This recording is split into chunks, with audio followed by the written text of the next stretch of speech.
Welcome to a Foxy Tech Tips tutorial on uploading HD videos to TikTok. If you find this tutorial helpful, please consider subscribing to my channel and liking the video. You may have noticed that your TikTok videos are not great quality when you post them.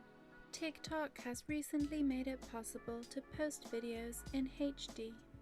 Not everyone has this feature as they are rolling it out slowly. But if you have it, here is where to find it. Open up the TikTok app and go to Add a TikTok video like normal. Edit your video as you would like, and then when you get to the posting screen, scroll down and below Allow Stitch, there will be a More Options button.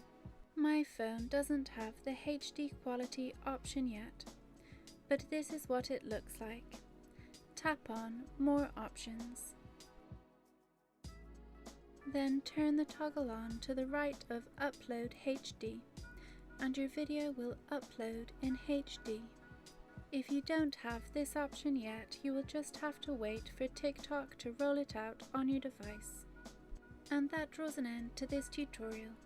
Please like the video if you found it helpful and subscribe to Foxy Tech Tips for more TikTok tips and tricks.